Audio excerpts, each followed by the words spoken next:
मैं इंदिरा गांधी नहर, वही नहर जिसे राजस्थान के रेगिस्तान की जीवन दायिनी के नाम से जाना जाता है।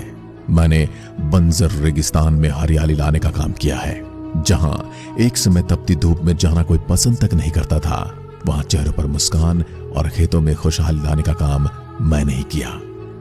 जैसा कि मेरे नाम के साथ भूतपूर्व प्रधानमंत्री इंदिरा गांधी का नाम जुड़ा है, तो आप लोगों को लग रहा होगा कि मेरा निर्माण इंदिरा गांधी ने करवाया होगा, लेकिन असल में ऐसा नहीं है। मेरा पुराना नाम गंग नहर था, जिसे बाद में बदलकर इंदिरा गांधी नहर कर दिया गया। मेरे निर्माण के पीछे और मेरा नाम बदलने के पीछे एक बहुत लंबी दास्तान है, जिसे आज मैं आपके सामने बताने जा रही हूं, जिसके लिए आप मेरे साथ अंत तक बने रहें।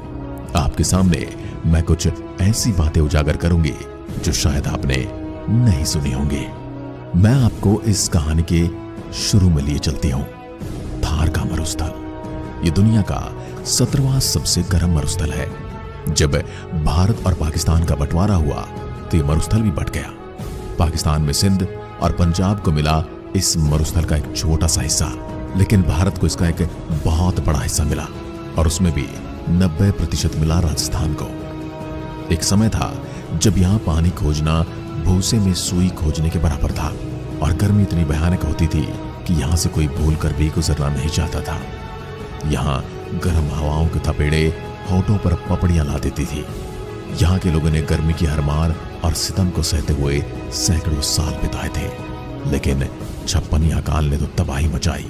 उसके बाद लोगों को पानी का इंतजार था।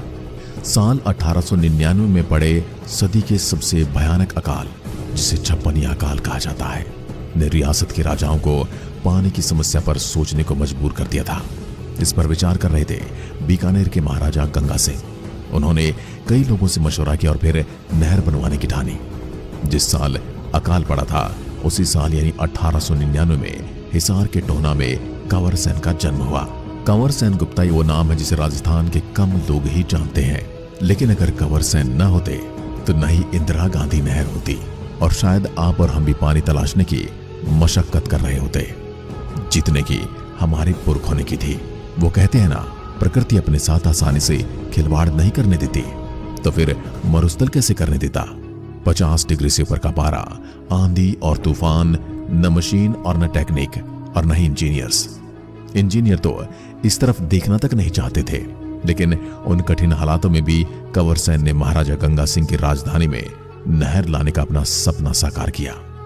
मेरे निर्माण में लाखों चुनौतियां आई, हजारों कठिनाइयां आई, और बहुत से लोगों ने अपनी जान तक गंवाई।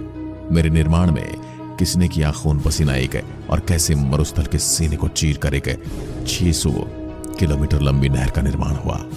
आइए जानते हैं।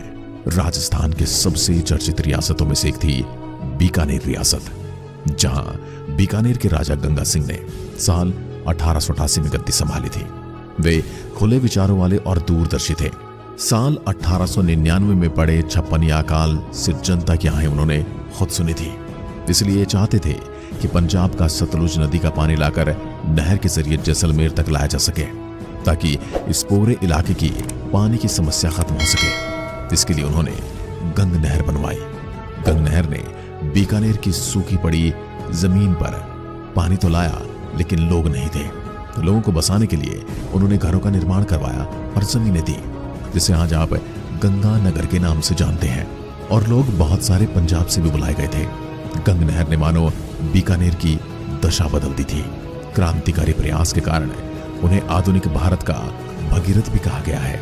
लेकिन पानी की कमी सिर्फ बीकानेर में नहीं थी, बल्कि चूरू, नागौर, जैसलमेर समेत राजस्थान के कई जगहों में थी। महाराजा गंगा सिंह ने इस नहर को जैसलमेर तक ले जाने की कोशिश की, लेकिन पैसे की कमी के कारण उनका यह सपना पूरा न हो सका।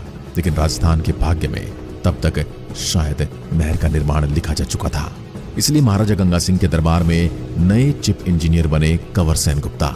कंवर सेन ने उस जमाने में थॉमसन से इंजीनियरिंग की थी, जिसे आज IIT रुड़की भी कहा जाता है। वो जवान थे, डायनामिक थे, यानी कि खुले विचारों के थे। उनके विचार महाराजा गंगा सिंह से काफी मेल खाते थे। गंगा सिंह के कहने पर कंवर सेन ने पंजाब से लेकर राजस्थान तक एक ड्राफ्ट तैयार किया, जो इंदिरा गांधी नहर के लिए तैयार किया गया पहला ड्राफ्ट था। लेकिन साल 1943 में कैंसर के कारण महाराजा गंगा सिंह का निधन हो गया, जिसके बाद गद्दी मिले उनके बेटे सादुल सिंह को। लेकिन साल 1947 में देश के आजाद होने के साथ ही राजशाही भी खत्म हो गई और देश में पहली बार सरकार बनी। अब न राजा रहे न रजवाड़े, लेकिन कंवर सिंह ने महाराजा के सपने को धूमिल नहीं होने दिया। उन्होंने आजादी के ठीक 1 साल बाद 1948 में नहर के लिए तैयार किए गए ड्राफ्ट सरकार को भेज दिया, पर इसका नतीजा कुछ नहीं निकला, क्योंकि सरकार को कई साल लग गए ये समझने को कि अब राजस्थान को एक नहर चाहिए। और आखिरकार सरकार ने 31 मार्च 1958 को नहर के निर्माण का श्री गणेश किया, उस वक्त के गृह मंत्री गोविंद बल्लभ पंत द्वारा। उस समय लोगों को यह काम असंभव लग रहा था, क्योंकि जिद्दी रेगिस्तान की छाती चीरकर एक लंबी नहर निकालना अपने आप में एक चमत्कार जैसा था। लेकिन कंवर सिंह तो पूरा ड्राफ्ट तैयार कर चुके थे। जब ठाना उन्होंने था तो पूरी नहर बनवाने की जिम्मेदारी भी उन्हीं को दी गई। इस नहर परियोजना का नाम दिया गया राजस्थान नहर परियोजना, और ये तय किया गया कि पानी पंजाब देगा। पंजाब भी एक अच्छा पड़ोसी होने के नाते पानी देने को तैयार हो गया। पंजाब के फिरोजपुर में हरी के नाम की एक जगह पर सतलुज और व्यास नदी का संगम होता है, और यहीं पर हरी के बैराज बनाया गया। इस बैराज से नहर निकालकर राजस्थान लाई जा रही थी। लेकिन यही तो असली समस्या थी। जब पंजाब पानी देने के लिए तैयार था और राजस्थान पानी लेने के लिए तैयार था, पर थार का यह मरुस्थल ही नहर के निर्माण के लिए तैयार नहीं था। तभी तो एक से बढ़कर एक समस्याएं तैयार हो गई। गर्मी में भयानक गर्मी पड़ी और सर्दी में भयानक ठंड, धूल भरी आंधियां, रेत के बवंडर, मौसम इतना खराब कि कोई भी इंजीनियर यहां काम करने के लिए तैयार ही नहीं होता था।